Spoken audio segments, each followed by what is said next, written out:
trigger warning. This episode may bring up some uncomfortable feelings for you. I'm going deep, holding nothing back, and talking about the witch wound and activating our power as spiritual women in today's crazy times. There is pain and trauma associated with this conversation, and I'm going to set up the container to hold you energetically as we go in. This is episode 18. Welcome to the Brave Woman Podcast. I'm your host, Tanya Lynn, founder of Sistership Circle and author of Open Your Heart and The Art of Leading Circle. I'm the mother of 2 girls, an 8 on the Enneagram, aka the Challenger, happily married to my business partner, Brent, love connecting with nature, and have put in well over 10,000 hours circling with other women. On this podcast, we will explore how to embody the brave woman so that you can take action on your dreams and desires, unapologetically speak your truth, and live life on your own terms. Grab a seat and a cup of tea, and let's get started.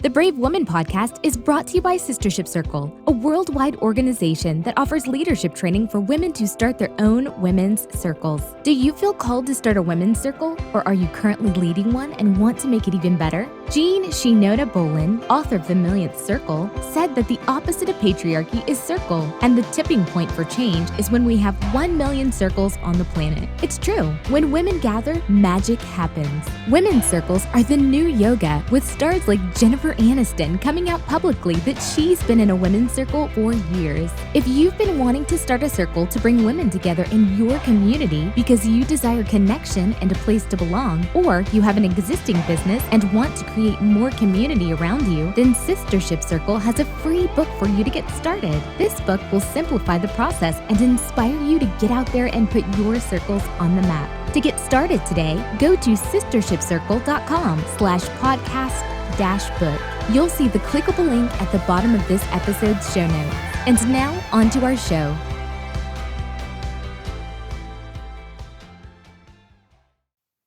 There's this meme floating around in the women's empowerment space that says, "We are the granddaughters of the witches you couldn't burn."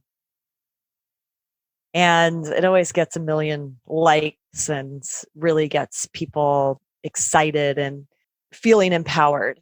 And it really alludes to the rise of the divine feminine.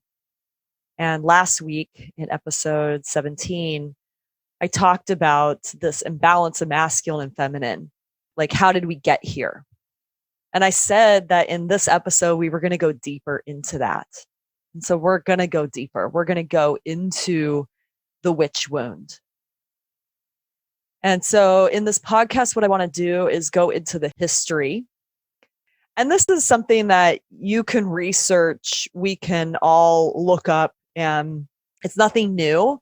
However, maybe you've never actually looked at the timeline. So I think it's relevant, and I think it will create some context for the second part, where we're going to go into trauma and how we can heal this witch wound, how we can heal the trauma, the intergenerational trauma that we are experiencing, so that we can continue to rise up together in sisterhood and continue to have this energy of the divine feminine coming up and tipping that scale back to balance with the masculine.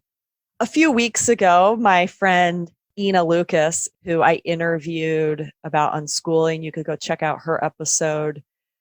She emailed me and said, "Oh my God, I did this activation. It was so powerful on the witch wound."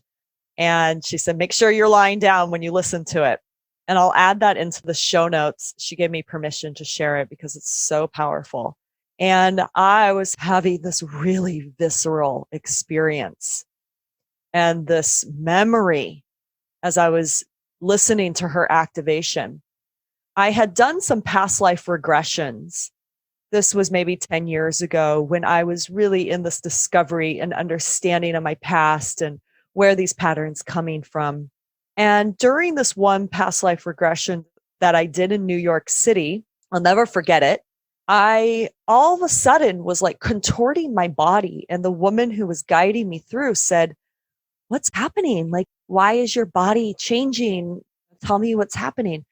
And I said, "I don't know. I'm being dragged upside down."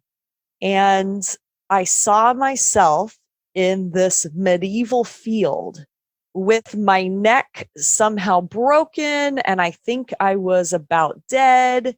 And I was being dragged somehow through this field. And it felt like this war, but I couldn't quite place any more details.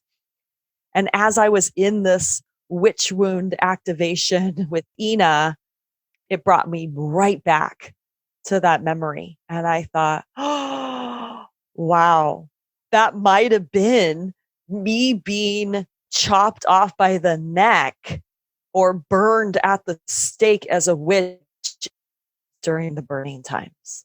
Whew, goosebumps. I don't know, right? Like, I don't actually know the truth, but I felt it in my body. And I've experienced a lot of neck pain and a lot of fear around my neck. And I think you may feel this as well, of the clenching of your throat and feeling somehow choked and cut off in your throat chakra. There was another training that I did. It was this super intense, I can't even describe what it was, but it was this martial arts instructor putting us into this fight or flight survival reaction where he was bringing up the fear of death and the fear of being hurt in your body. It was absolutely terrifying. And one of the exercises, there were a few different exercises, all absolutely terrifying, but one of them was where you choked your partner to make them pass out. And I was like, nope, not doing that one. Right. And he ended up coming up to me and taking my neck and saying, "It's okay. You can let go now. You can surrender." And he had these bright blue eyes. And I remember just looking into his eyes like a frightened little deer and then just letting go and surrendering to him and passing out and thinking something really big must have happened to me in a past life around my neck. So I'm sharing this with you because we can still have the visceral feeling of being a witch in a past life or having that energy from our ancestors in our bodies and showing up. And there's some books that I've read, powerful books about past life experiences and how healing these past lives can actually help any physical ailments in the current life body. Absolutely fascinating. So there is something there for us around exploring and looking at the pain that we may have gone through as a witch during the burning times. So I'm going to go into the burning times, but first let's talk about witchcraft and set a context. And one of my favorite authors, many of you may know her, Starhawk, in her book Spiral Dance. She shares this that I'm just going to read to you because she's a witch. She's been doing this for decades. And if there's someone I'm going to quote, it's going to be her. And she says, "Witchcraft is a word that frightens many people and confuses many others. In the popular imagination, witches are ugly, old hags, riding broomsticks, or evil Satanists performing obscene rites. But witchcraft is a religion, perhaps the oldest religion extant in the West. Its origins go back before Christianity, Judaism, Islam, before Buddhism and Hinduism as well. It is very different from all the so-called great religions. According to our legends, witchcraft began more than 35,000 years ago. The old religion, as we call it, is closer in spirit to Native American traditions or to the shamanism of the Arctic. It is not based on dogma or a set of beliefs, nor on scriptures or a sacred book revealed by a great man. Witchcraft takes its teachings from nature and reads inspiration in the movements of the sun, moon, and stars, the flight of birds, the slow growth of trees, and the cycles of the seasons. This is really interesting. There's this belief and there's this stigma of witches being these evil, ugly things. And then there's what is witchcraft and the history behind it as the old religion going back the furthest in time to when God was a woman. And I talked about this in the last episode, where the goddess was celebrated, where people were in harmony with the seasons, with the cycles. What happened? Where did we get so off track? So as these religions started to come online, somewhere in BC, the Hebrew scriptures addressed witchcraft. And in 200 to 500 AD, the Talmud described forms of punishments and execution for witchcraft.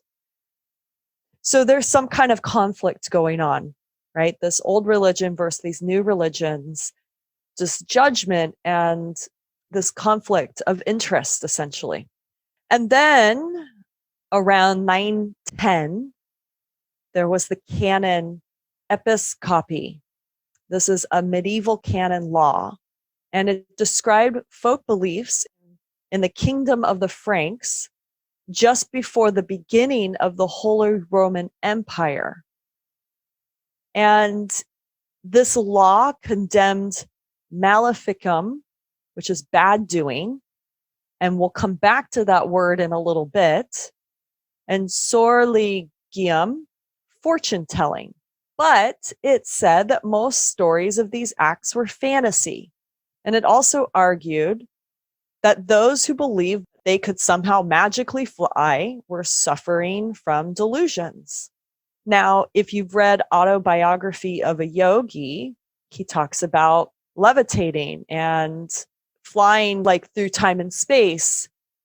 And so it's just kind of interesting that there's a way of life that believes in magic that's very much in tune with the seasons and cycles and in harmony with life and with the earth.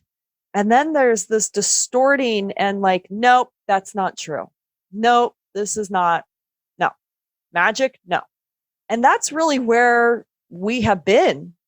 Disconnection from the magic and from the harmony and from that connection with the earth. And I shared in the episode where I talked about Costa Rica, the return of the bird tribes. And in that book, this story, same type of story of where we were so connected and we disconnected. And so today we see more and more women identifying with being a witch, and women who are rising up into their power as medicine women, as healers. Maybe they don't call themselves witches, but according to Quartz, one Trinity College study found that 8,000 Americans identified as Wiccan in 1990, which then increased to 342,000 in 2008. So we're seeing this massive jump. Additionally, 140,000 identified as pagan in 2001, and that increased threefold to 340,000 in 2008. So we're seeing this massive change. We're seeing more and more women reclaiming this and going back to the old religion. And that is why this conversation is so relevant and so important, because we're starting to question the narrative that Christianity has given us for quite a long time now. So let's go into this history and talk about the witch hunting and the burning times. So before that, at the beginning, Christianity brought little change.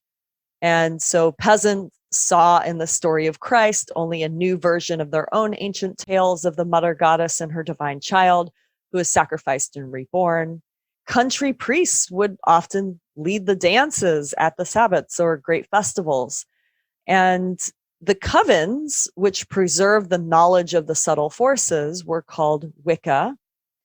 From the Anglo-Saxon word meaning to bend or shape. They were those who could shape the unseen to their will. Magic, right? And the healers, teachers, poets, and midwives were central figures in every community. So then we have the 1200s and the beginning of the Inquisition. And there's this revival of the old religion by the troubadours, the shining knights of poetry who wrote love poems to the goddess under the guise of living noble ladies of their times. And the magnificent cathedrals were built in honor of Mary, who had taken over many of the aspects of the ancient goddess. But the stability of the medieval church was starting to lose its ground, and the feudal system was beginning to break down. So the Christian world was swept by this religious revolt, and the church could no longer calmly tolerate any rivals.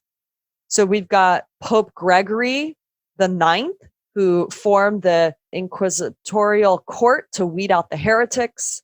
And then we have Pope Innocent III saying, well, I'm going to get more confessions if I use torture. And so now torture is permitted. And so this is where we're starting to bring in the burning and just the horrific things that were done to these heretics. And then the church went after the Knights Templar. And if you've read The Mists of Avalon, it's really talking about this whole time and just this clash, right, between the priestesses and the Knights Templar with Christianity and the church. And then things get really heated up in the 1300s with the Black Plague. So we have our first in 1324, an Irish coven led by Dame Alice Keitler was tried by the Bishop of Ossory for worshiping a non-Christian god. She was saved, but her followers were all burned. And then the Black Death or the Black Plague comes in the 1340s. And the witches were blamed for spreading this disease intentionally, their magic. So there's all these conspiracies now that the witches are using the plague to take down Christianity. So in the 1400s, you've got wars, you've got crusades, you've got plagues, you've got peasant revolts, and this is raging all over Europe for the next few centuries.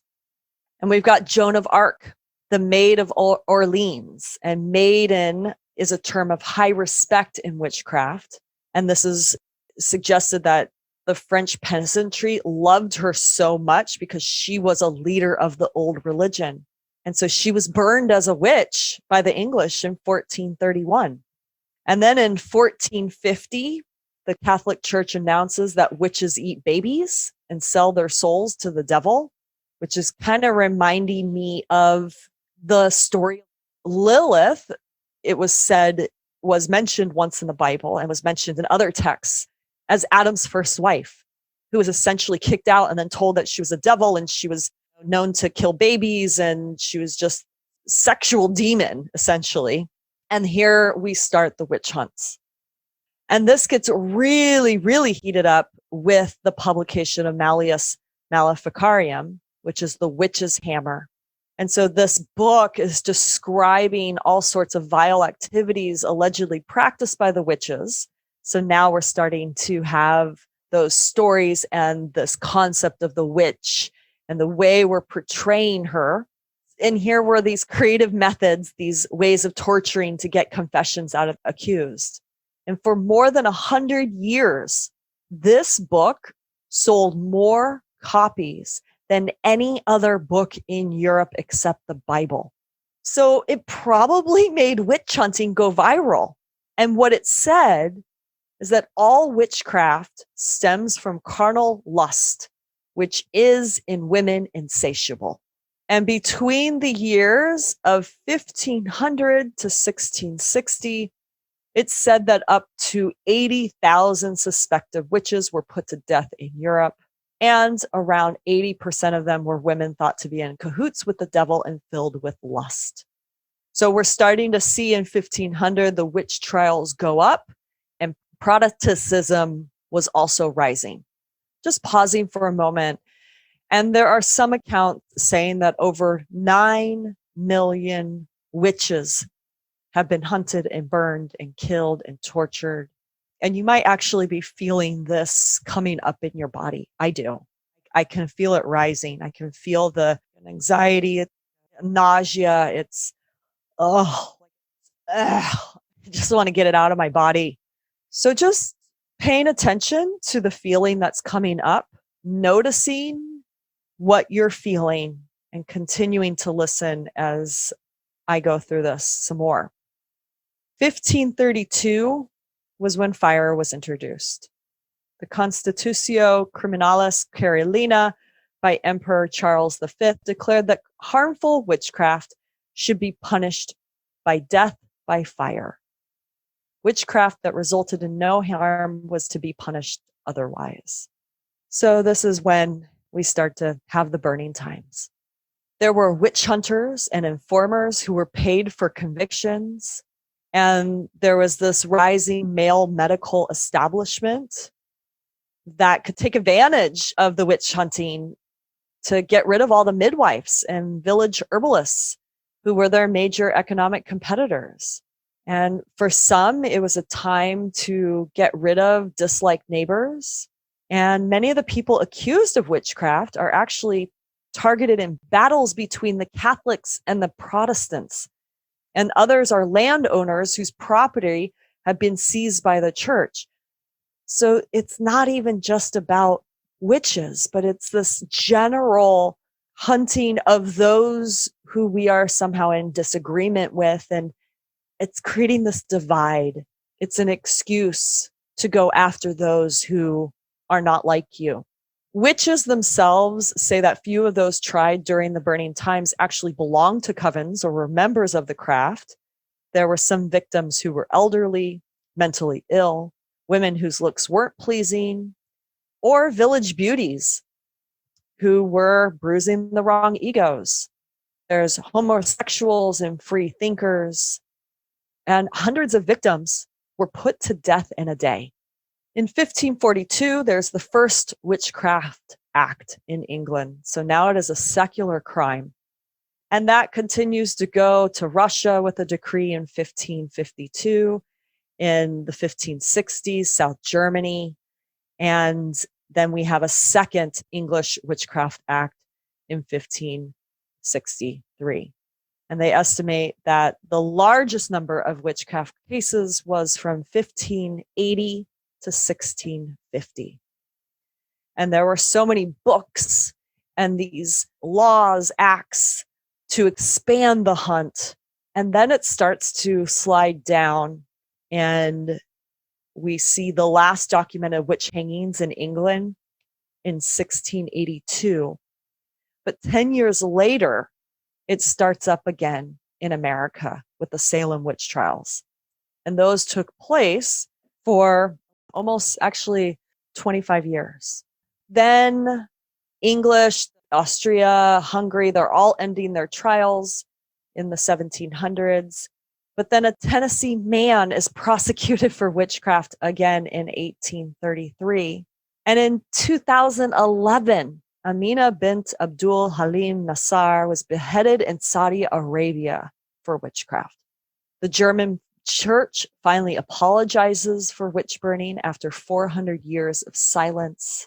And this word witch is so loaded with negative connotations, but there is great power in us reclaiming that word. It's our reclaiming of our right as women to be powerful, to be magical, and for men to know that the feminine within is divine. And to be a witch, or to claim that word for yourself, is to identify with all the victims of bigotry and hatred, and to take responsibility for shaping a world in which prejudice claims no more victims. A witch is a shaper, a creator who bends the unseen into form, and so becomes one of the wise, one whose life is infused with magic, Starhawk says. So we have a big responsibility, and we have an opportunity to reclaim this word. I remember one of my mastery students said, I don't want to claim that word. Woo, that doesn't feel good. I'd much rather be a priestess. Wouldn't we all just love to be beautiful priestesses in white, right? It's just so much more glamorous. There's darkness. This is the dark feminine, the dark goddess, because witches were said to be evil because of their lust, because of their sexuality. And this is such a taboo subject, right? Lilith was kicked out, Eve as well, with going after the apple and having that desire, that there is something inherently wrong with us as women when we are tapped into our power, when we are tapped into our magic, when we are connected with our life force, our sexual energy. There is something bad and wrong. And so for all of these centuries, we have been taught that it's dirty down there. The sin to have sex before marriage. We have been brainwashed, and we are holding that trauma inside our vaginal walls. This is intense. This is why we are so cut off, so disconnected. And so I want to now shift into trauma and understanding trauma. And I want to bring in Resmaa Menakem's book, My Grandmother's Hands, which I believe is one of the most powerful books of our time. And while he is using this book as a lens for racism in America, his teachings can very much be applied to the witch wound. So what he says is that when the body wanted to fight or flee, but it wasn't able to do either, it got stuck in freeze mode. And so in many cases, it then develops strategies around this stuckness, including extreme reactions, compulsions, strange likes and dislikes, seemingly irrational fears around our neck, for example, unusual avoidance strategies. And over time, these can be embedded in the body as standard ways of surviving and protecting itself. And when these strategies are repeated and passed on over generations, they can become the standard responses in families, communities, and cultures. So this is why I see time and time again women who have such a hard time speaking their truth, feel a clamping around their neck, around their throat. This is a trauma freeze mode. It's a trauma response. He continues and says, trauma routinely passed on from person to person and generation to generation. This is called intergenerational transmission, and what he calls less clinically a soul wound.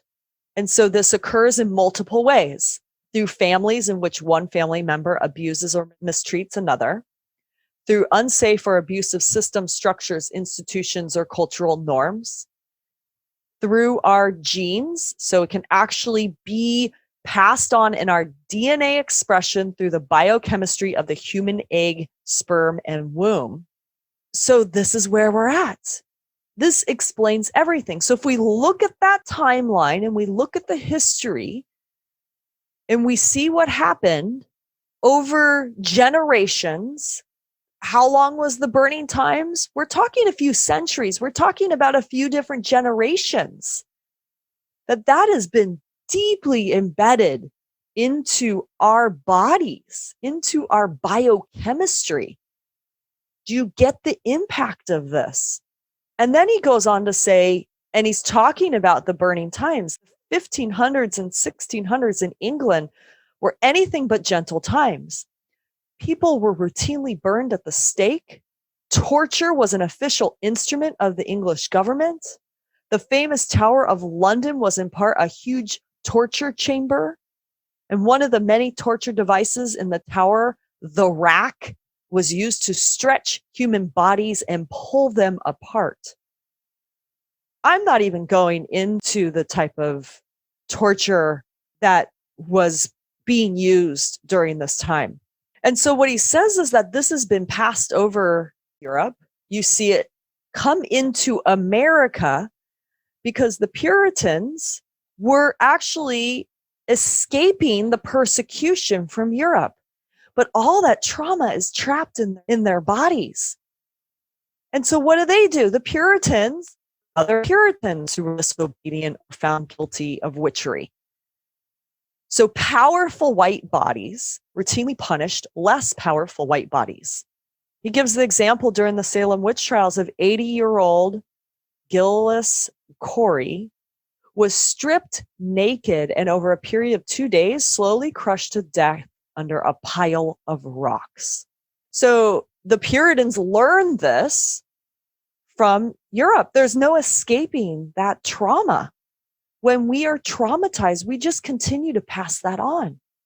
From his lens, that was then passed on and it was projected onto the slaves. And this is what then created the powerful white body, right? But here we see the same thing happening for women because it's already been established in the patriarchy that women are less than men. So powerful white men are then crushing and hurting and torturing less powerful white women. And we continue to hold this pattern. This is so hard to break free from. Do you see how hard this is? This is a soul wound. This is intergenerational. So what do we do? How do we get out of this?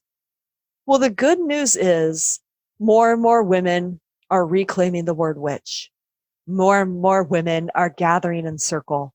The divine feminine is rising. We saw the numbers. We're going to get to critical mass because more and more women are starting to wake up to their power and coming out of this trance. So how do we heal this? Well, what Resma teaches us is that we have to settle our bodies, and this will blunt the effects of the trauma. And so how do we do that? How do we settle our bodies? Well, we can do this individually by doing our own work on our nervous system, on the shadow work. And this is all somatic. And we could also do this collectively as a group. And he gives the examples of wailing circles, humming, rocking, rhythmic clapping, drumming, singing, grounded touch, call and response. These were all ways that the slaves in America would be processed through and make it through all this trauma to help settle their own bodies. And so we can actually use these practices today for ourselves. This is why singing circles are so powerful. This is why coming together and touching each other is so powerful. The healing touch. And so for yourself to start to have awareness of this trauma in the body and the response of either wanting to get the heck out of there, right? The flight, the fight, like getting angry and wanting to hurt someone or get back, or the freeze, which is the numbness, which is the constriction in the throat, which is this like, I can't do anything about this. And we go into that response. And then we go back to whatever we're doing to busy ourselves to distract ourselves from feeling this. So we get caught up in work and eating and drinking and even sleeping, anything to numb out, shopping, anything to avoid this feeling that's coming up for us. And so really it is a brave act for you to go into the wound, for you to feel the trauma, the intergenerational wound, and to bring some of these things into your practice, into your self-care and meditation practice.